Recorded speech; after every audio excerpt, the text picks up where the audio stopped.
بسم اللہ الرحمن الرحیم۔ فضائل اعمال کی تعلیم، حکایت صحابہ سے۔ باب نمبر اول، قصہ نمبر 10۔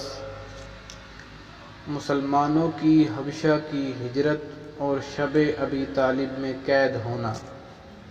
مسلمانوں کو اور ان کے سردار فخر دو عالم صلی اللہ علیہ وسلم کو جب کفار سے تکالیف پہنچتی ہی رہیں اور آئے دن ان میں بجائے کمی کے اضافہ ہی ہوتا رہا، تو حضور صلی اللہ علیہ وسلم نے صحابہ کو اس کی اجازت فرما دی کہ وہ یہاں سے کسی دوسری جگہ چلے جائیں۔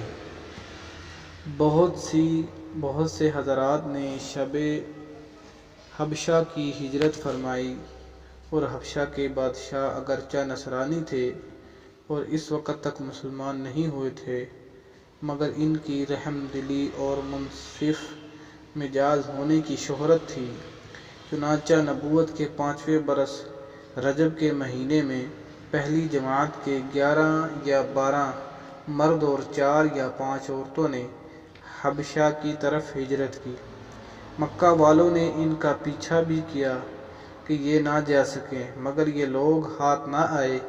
وہاں پہنچ کر ان کو یہ خبر ملی کہ مکہ والے سب مسلمان ہو گئے اور اسلام کو غلبہ ہو گیا۔ اس خبر سے یہ حضرات بہت خوش ہوئے اور اپنے وطن واپس آ گئے، لیکن مکہ مکرمہ کے قریب پہنچ کر معلوم ہوا کہ یہ خبر جھوٹی تھی، اور مکہ والے اس طرح بالکل اس سے بھی زیادہ دشمنی اور تکلیفیں پہنچانے میں مصروف ہیں۔ تو بڑی دقت ہوئی۔ ان میں سے بعض حضرات وہاں سے واپس ہو گئے اور بعض کسی کی پناہ لے کر مکہ مکرمہ میں داخل ہوئے۔ یہ حبشہ کی پہلی ہجرت کہلاتی ہے۔ اس کے بعد ایک بڑی جماعت نے، جو 83 مرد اور 18 عورتیں بتائی جاتی ہیں، متفرقہ طور پر ہجرت کی، اور یہ حبشہ کی دوسری ہجرت کہلاتی ہے۔ بعض صحابہ رضی اللہ تعالیٰ عنہ نے دونوں ہجرتیں کیں، اور بعض نے ایک۔ کفار نے جب یہ دیکھا کہ یہ لوگ حبشہ میں چین کی زندگی بسر کرنے لگے، تو ان کو اور بھی غصہ آیا اور بہت سے تحفے تحائف دے کر نجاشی شاہ حبشہ کے پاس ایک وفد بھیجا، جو بادشاہ کے لیے بھی بہت سے تحفے لے کر گیا اور اس کے خواص اور پادریوں کے لیے بھی بہت سے ہدیے لے کر گیا۔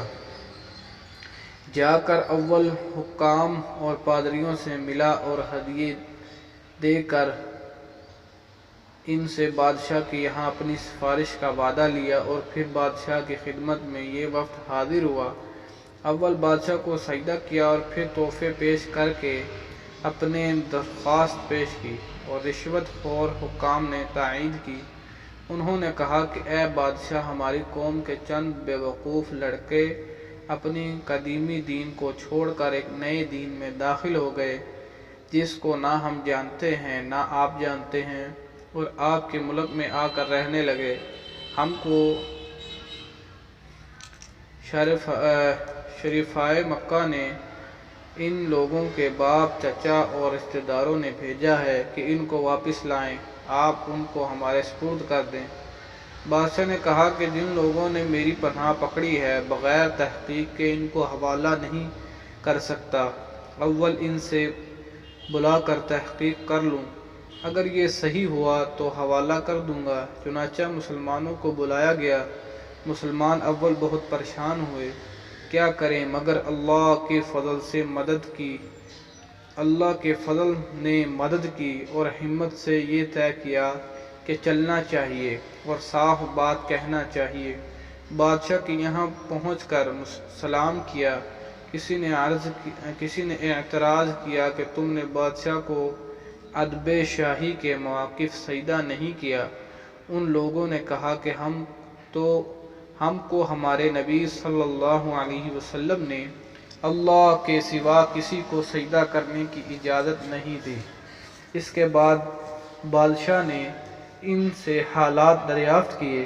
حضرت جعفر رضی اللہ تعالیٰ عنہ آگے بڑھے اور فرمایا کہ ہم لوگ جہالت میں پڑے ہوئے تھے، نہ اللہ کو جانتے تھے اور نہ اس کے رسولوں سے واقف تھے، پتھروں کو پوجتے تھے، مردار کھاتے تھے، برے کام کرتے تھے، رشتے ناتوں کو توڑتے تھے، ہم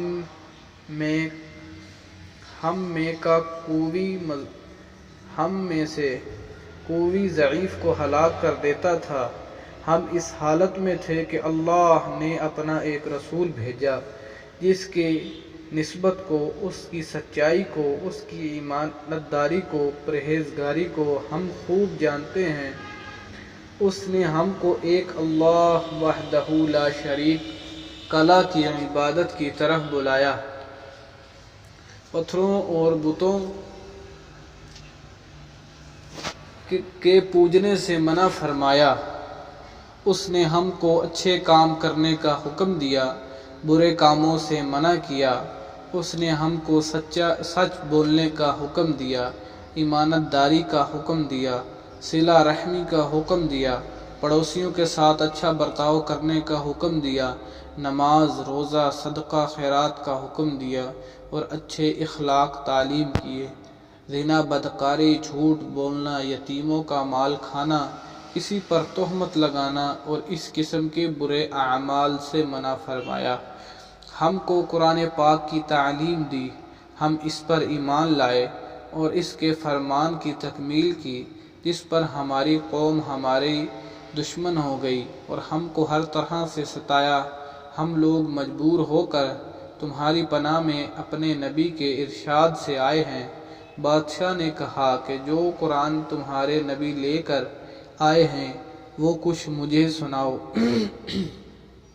حضرت جعفر رضی اللہ تعالیٰ عنہ نے سورۃ مریم علیہ السلام کی اول کی آیت پڑھی، جس کو سن کر بادشاہ بھی رو دیا اور اس کے پادری بھی جو کثرت سے موجود تھے، سب کے سب اس قدر روئے کہ داڑھیاں تر ہو گئی۔ اس کے بعد بادشاہ نے کہا کہ خدا کی قسم، یہ کلام جو کلام حضرت موسیٰ علیہ السلام لے کر آئے تھے ایک ہی نور سے نکلے ہیں، اور ان لوگوں سے صاف انکار کر دیا کہ میں ان کو تمہارے حوالے نہیں کر سکتا۔ وہ لوگ بڑے پریشان ہو کر بڑی ذلت اٹھانا پڑی۔ آپس میں صلح کر کے ایک شخص نے کہا کہ کل میں ایسی تدبیر کروں گا کہ بادشاہ ان کی جڑ ہی کاٹ دے۔ ساتھیوں نے کہا بھی کہ ایسا نہیں چاہیے، یہ لوگ اگرچہ مسلمان ہو گئے مگر پھر بھی رشتہ دار ہیں، مگر اس نے نہ مانا۔ دوسرے دن بھی پھر بادشاہ کے پاس گئے اور جا کر کہا کہ یہ لوگ حضرت عیسیٰ علیہ السلام کی شان میں گستاخی کرتے ہیں، ان کو اللہ کا بیٹا نہیں مانتے۔ بادشاہ پھر مسلمانوں کو بلایا اور صحابہ فرماتے ہیں رضی اللہ تعالیٰ عنہ فرماتے ہیں کہ دوسرے دن کے بلانے سے ہمیں اور بھی زیادہ پریشانی ہوئی۔ بہرحال ہم گئے۔ بادشاہ نے پوچھا کہ تم حضرت عیسیٰ علیہ السلام کے بارے میں کیا کہتے ہو؟ انہوں نے کہا کہ وہی کہتے ہیں جو ہمارے نبی پر ان کی شان میں نازل ہوا کہ وہ اللہ کے بندے ہیں، اس کے رسول ہیں اور اس کی روح ہیں اور اس کے کلمہ ہیں، جس کو خدا نے کنواری اور پاک مریم علیہ السلام کی طرف ڈالا۔ نجاشی نے کہا کہ حضرت عیسیٰ علیہ السلام بھی اس کے سوا کچھ نہیں فرماتے۔ پادری لوگ آپس میں کچھ چخ کرنے لگے۔ نجاشی نے کہا کہ تم جو چاہے کہو۔ اس کے بعد نجاشی نے ان کے تحفے واپس کر دیے اور مسلمانوں سے کہا کہ تم امن میں ہو، جو تمہیں ستائے اس کو تاوان دینا پڑے گا، اور اس کا علاج بھی کر دیا کہ جو شخص ان کو ستائے اس کو تاوان دینا ہوگا۔ اس کی وجہ سے وہاں کے لوگ مسلمانوں کا اکرام اور بھی زیادہ ہونے لگا اور اس وفد کو ذلت سے واپس آنا پڑا۔ پھر کفار مکہ کا جتنا بھی غصہ جوش کرتا ظاہر ہے، اس کے ساتھ ہم حضرت عمر رضی اللہ تعالیٰ عنہ کے اسلام لانے نے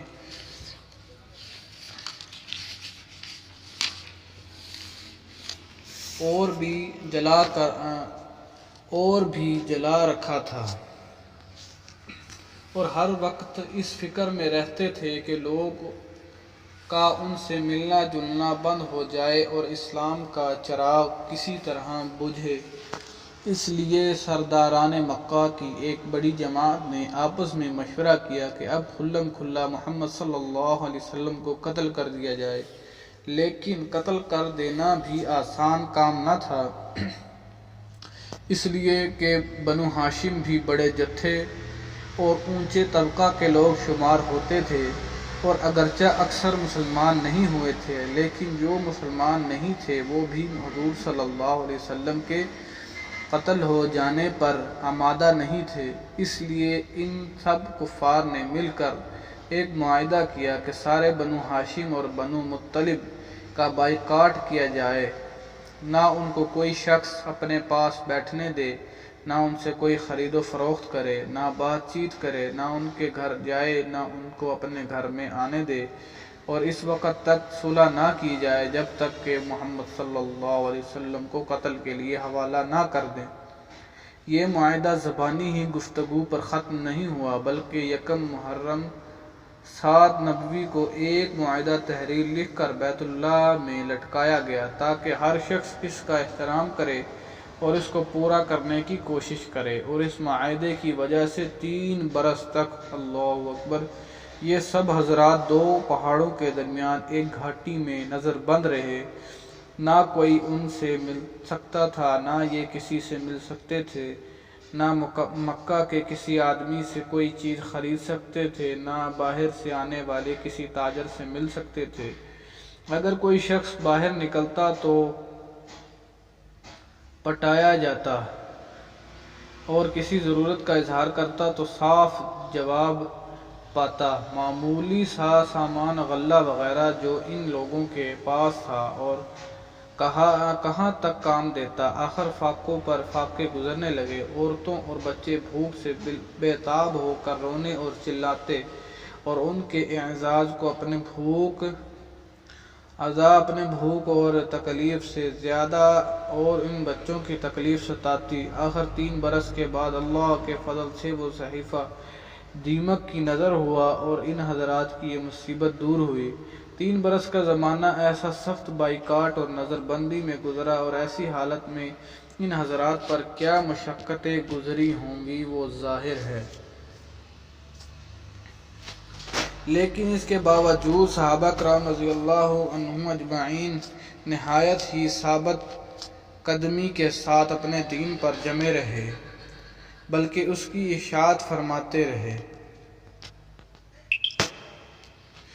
یہ تکلیفیں اور مشقت ان لوگوں نے اٹھائی جن کے آج ہم نام لیوا کہلاتے ہیں، اور اپنوں کو ان کا متبع بتاتے ہیں اور سمجھتے ہیں کہ ہم لوگ ترقی کے باب میں صحابہ کرام رضی اللہ عنہم اجمعین جیسے ترقیوں کے خواب دیکھتے ہیں، لیکن کسی وقت ذرا غور کر کے یہ بھی سوچنا چاہیے کہ ان حضرات نے قربانیاں کتنی فرمائیں اور ہم نے دین کی خاطر، اسلام کی خاطر، مذہب کی خاطر کیا کیا۔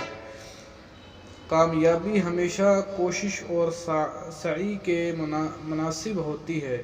ہم لوگ چاہتے ہیں کہ عیش و آرام، بد دینی اور دنیاوی طلبی میں کافروں کے دوش بدوش چلیں اور اسلامی ترقی ہمارے ساتھ ہو۔ یہ کیسے ہو سکتا ہے؟ مجھے خوف ہے اور بدو کو تو کعبہ کو نہیں پہنچ سکتا، اس لیے کہ یہ راستہ کعبہ کی دوسری جانب ترکستان کی طرف جاتا ہے۔ اللہ تعالی ہمیں عمل کرنے کی توفیق عطا فرمائے اور دین کے اوپر ثابت قدم رہنے اور صبر کے ساتھ اس کے اوپر قائم رہنے کی توفیق عطا فرمائے۔ آمین ثم آمین۔